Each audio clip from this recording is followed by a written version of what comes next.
Hello, everyone. This is Adam Meister, the Bitcoin Meister, the Disrupt Meister. Welcome to the One Bitcoin Show. Today is April the 15th, 2019. Strong hand. This is where the big boys play. I think everyone learned that lesson today, didn't they? Offended by selling. Value your wealth in Bitcoin. Unconfiscatable. One Bitcoin equals one Bitcoin. Deferral of gratification. Don't FOMO on altcoins. I think some people learned that lesson today also. So, check out the links below. You can get a Honey Badger t-shirt like this below. There's all sorts of links. Get a Trezor. I love Trezors. All right. So, what do we have here? Did I tweet that this show was going to be live? I forgot if I even did that. I think I did. I'm so busy all the time. So I want to read you what I wrote underneath this video. Some of you have already read this by now if you've watched this tape. This is where the big boys play. You can threaten to sue like they do in the mainstream world, but be prepared for the consequences.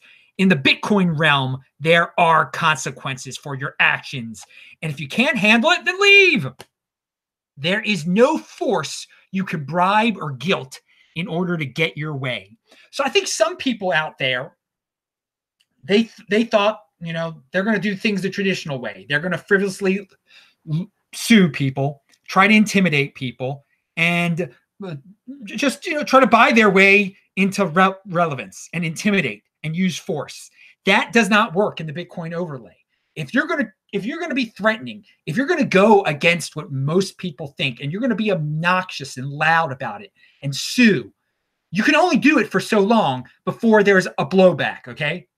And that's just the way of the free market. That's the way of the Bitcoin world. That's where the big boys play. So if you're disappointed that your frivolous lawsuit didn't work out, you can keep on doing frivolous lawsuits, but you should learn that if you keep on doing that, the same thing's going to keep on happening. You're going to keep on getting delisted, and who knows what else is going to happen. This is a lesson to any bad actor out there.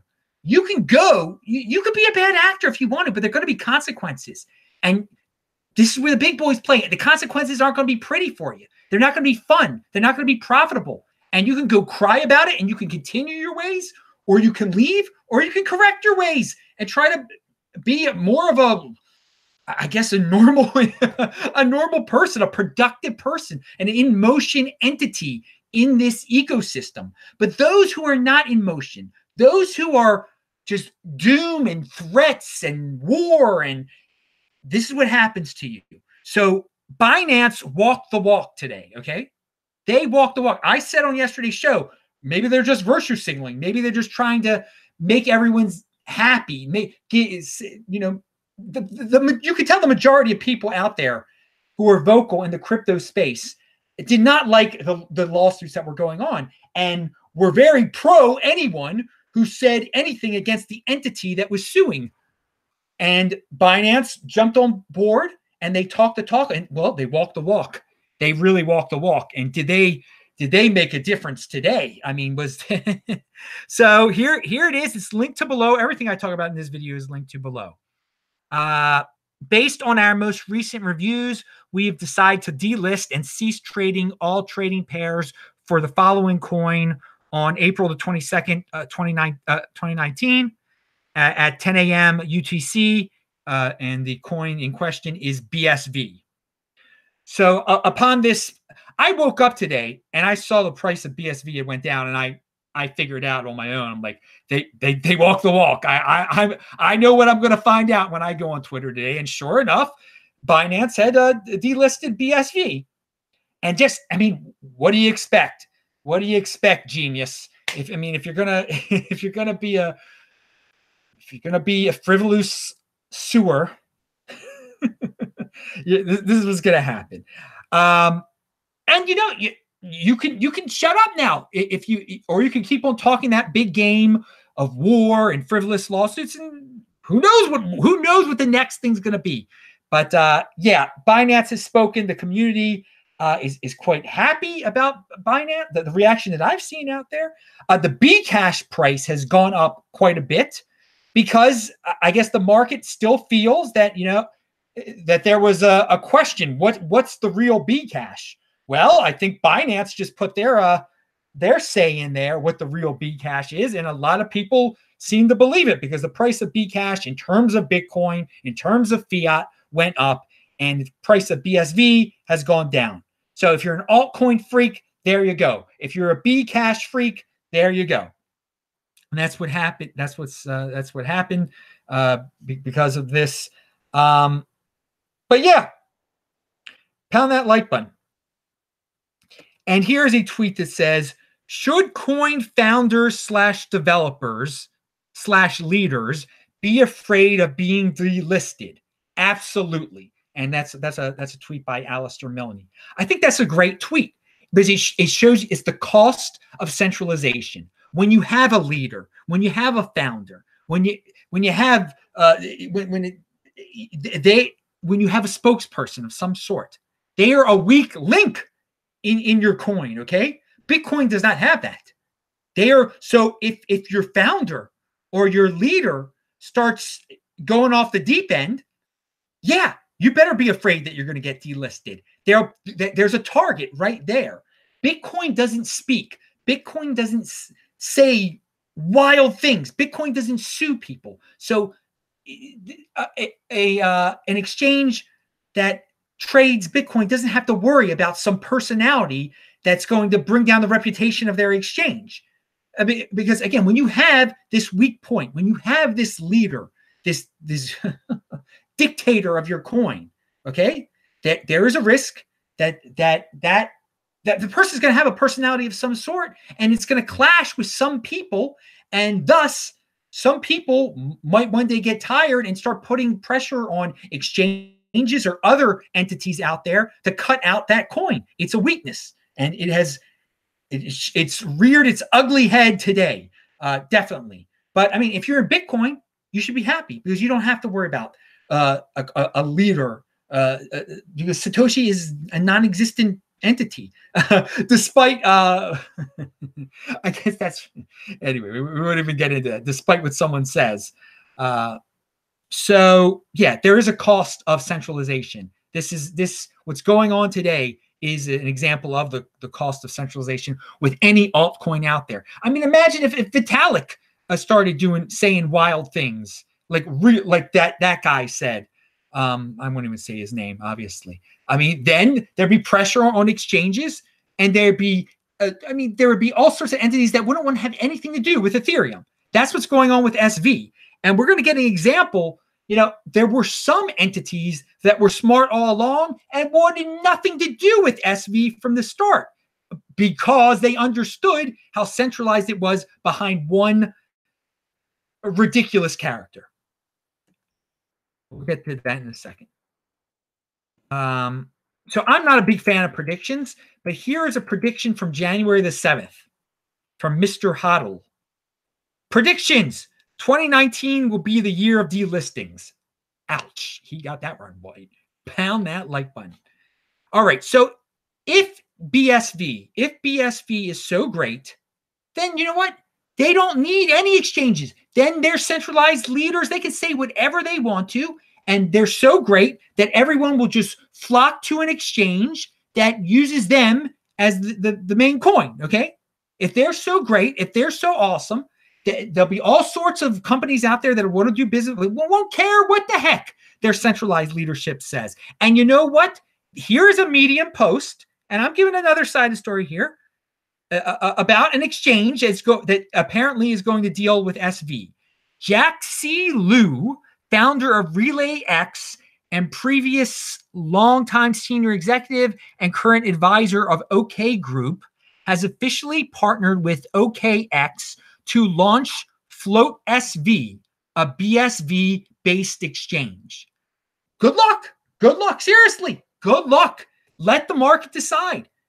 If BSV is so awesome, then your exchange is just going to do awesome. It's going to do awesome. If your leader is so great, then that exchange is just going to be the best exchange out there. Everyone's going to want to do business with the exchange that's based around BSV. Apparently, it's going to exist. You can click on that link below if you're interested in that. Go ahead, make my day, because this is where the big boys play. Let there be competition. Let them do what they're going to do, but they're going to realize if you say certain things, if you take it to a certain level, there's going to be blowback on you. Okay, there's going to be there are entities that aren't going to want to have a thing to do with you, and rightfully so. And rightfully so. Yeah, Vention said $2. He said Adam said hodl. Yes, because I was reading the guy's name. I knew you were going to do that, Vention. Pound that like button, dude. Thank you, Vention, for the support. All right. Moving on. Here's what I was referring to. Tyler Winklevoss has this tweet out there. Just in, Gemini never listed BSV in the first place. It was never a top tier altcoin. Never was a top tier altcoin. And again, Tyler Winklevoss, I don't put people on a pedestal or whatever, but the dude is aiming to be like the first trillionaire on earth. The dude is smart. All those haters out there who hate him and whatever, yeah, he does business with New York with the bit license. He's a smart guy. You try to emulate someone like that. You try to get he has 1% of all the Bitcoin out there, possibly. You try to aim to be like that. And this dude, okay, and again, he's not perfect. I don't like that he deals with the bit license stuff. He's going the corporate route. That's how he's planning to become the world's first trillionaire. But at the same time, he's going the corporate route within the cryptocurrency ecosystem, within the Bitcoin ecosystem. And he knew never to list that coin, to list BSV on his site. So he never would have to worry about something like this. And he comes out looking great. But he doesn't even have to worry about, should I delist it? Should I? It's gone. He has nothing to do with the maniac over there somewhere. Okay. So Guy Bennett sent $5. Thanks a lot, dude. How long until King of the Trolls does something stupid to get listed? Today we saw the free market at work and it was glorious. Second part, I agree with. Today we saw the free market work and it was glorious. King of the Trolls is a very persuasive individual, very good at marketing. He's not going to do something as stupid as the supposed genius did. Okay. So no, I don't expect, in fact, he'll use this very nicely to pivot Bcash to even a higher valuation, probably. Okay. He didn't rid himself of fake Toshi right away, but eventually he had to, and he did. He didn't make up any excuses at that. I mean, he said, "Oh, I was fooled," whatever. But he cut ties a long time ago. He can claim that now, and I don't think he's going to do anything stupid. I don't. There are a lot of people out there who say, "Well, you delisted BSV. Why don't you delist Bcash?" Because there's a tremendous difference. There really is a big difference between what's going on in the realm of BSV and what's going on in the realm of Bcash. Again, I don't agree with everything that's going on in Bcash, okay? But it's taken to a whole new level.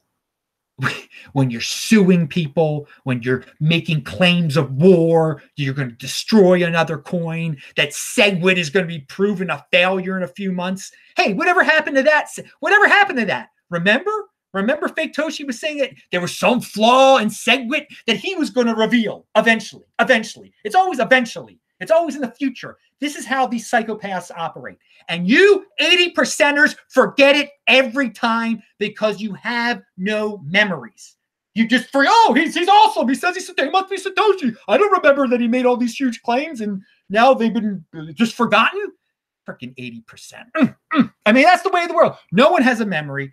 Well, 20%ers do. Anyway, continue. I mean, the crazy thing about this is that if the dude just shuts his trap, that a lot of people will still be like, "Oh yeah, maybe it is the real Bitcoin. Maybe he is the real Satoshi." But well, it's still on a lot of exchanges. It must be real. But no, it seems like he can't shut his trap. So it'll until the dude shuts his trap, it's just going to keep getting worse and worse and worse. Okay, because the overall crypto community, I mean, the ones with some say at least, realize how much of a joke this is, how ridiculous this is. But if he stays quiet for a while, I've seen other people recover. The BitConnect guys, if they come back after being silent for a year, they'll be as popular as anything. They'll jump on the next Ponzi, and they'll have the most popular videos on all of YouTube. They'll have more Twitter followers than anyone because of the short-term thinking of everyone. People just don't remember. They only remember maybe a few days ago or something like that. So yeah, even Fake Toshi could recover, and his coin probably could recover a little bit if he stopped saying just making tremendous bold claims and threatening people. Well, yeah, take my advice, Fake Toshi. You could be the next BitConnect anonymous guy. You could recover just like they'll recover. And the 80%ers, they come. We got to tweet about this here. Where is this tweet? I'm gonna jump ahead here. It's about trash. Where's my? Yeah, this is from Murad. Garbage will persist for another decade or two, merely replaced by new garbage. Buying Neo in 29 is as dumb as buying Peercoin in 2015. So yeah, there's going to be all sorts of altcoins that come and go, all sorts of new flavors of the month, and repeat and cyclical ones that come back again that get repackaged. So yeah, even something as ludicrous as BSV, it could be totally repackaged.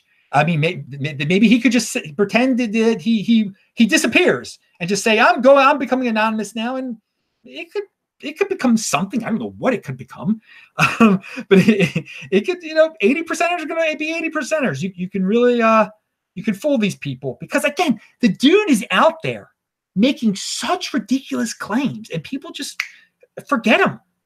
There's going to be a major flaw in SegWit. He kept saying, where is it? Where is it? Of course not. It's a complete and total psychopathic lie. Just straight up lies that this person tells. But he took it to another level when he started suing people. All right. Eric Voorhees, who people were unhappy with because of the 2X situation. Now, he knows which way the wind is blowing here. We stand with Binance and CZ's sentiments. We've decided to delist BSV from Shapeshift within 48 hours. So good for him. Good for him. Taking a moral stand there. Very good. Kraken has a tweet out there. Should Kraken delist BSV? There's a poll. It's linked to. You can vote in it. Obviously overwhelming right now. People are saying to delist it, obviously. Again, there's a price. There's a price to pay for frivolous lawsuits, for threatening frivolous lawsuits. And it's just, that is the way of the mainstream world that everybody is tired of. And in this realm, in the Bitcoin realm, the people who are tired of all that stuff, when that stuff creeps into here, it gets the smackdown, okay? It gets a major smackdown. And they shouldn't get away with things like that. That kind of intimidation and that type of force. There is no centralized authority to enforce that kind of intimidation. Thank the Lord in Bitcoin. Thankfully, but apparently some people don't exactly realize that. But they're realizing it the hard way as they get delisted. So that's positive. And pound that like button. A Pompolino, you know him, Pump. This is the stock market and your bank are closed today. He was talking about Sunday. You're prevented from accessing your own money in the legacy system. They won't give you your wealth today. The new crypto system doesn't apply these ludicrous restraints on you. Join us. Eventually, everyone will. Yeah, I love that. I love that there are no ludicrous restraints here. There are also no ludicrous frivolous lawsuits here either. That all the ludicrous restraints, the ludicrous ways of power and of force of the regular centralized world, they're not here. This is a new realm, the Bitcoin overlay. And again, you can't get away with nastiness here. There are prices to pay. So be a big boy. Deal with it. Deal with it. If you think your coin is so great, then open your own exchange with your own coin, and you can say anything you want to. But if you get kicked off, you can't sue anyone. You can try. You can cry about it, or you just play with the big boys, because that's not playing with the big boys when you start, oh, it's unfair that I got kicked off the exchange. It's all bad. It's all, the excuses they came up with were ludicrous. Okay, so today is tax day, but the great Vortex, he had a better idea for today, because, tax day is no fun. In honor of the space protecting itself and its users by removing, and he had a few words, but I'll just say BSV. I'd like to declare today delist day. Let this be a reminder to all who wish to threaten the Bitcoin community. Well, yeah, I'd rather remember this day as delist day than tax day. And again, it is kind of funny because this is April 15th is a day associated with force and with robbing, with theft, with the traditional system. And today, the not so traditional system, the Bitcoin overlay, had a great victory on this day that is usually associated with some sad aspects of the system we're so used to. So yeah, let's call it. Let's celebrate the delisting. It's nice. It shows that there's no centralized entity that controls anything, that can intimidate people. And if you go astray, if you go the wrong way, if you really make a spectacle of yourself and try to hurt others, the market will blow back upon you, and the market will speak. The free market will speak. So it's been an interesting day, and yeah, that's it. That's the end of the show.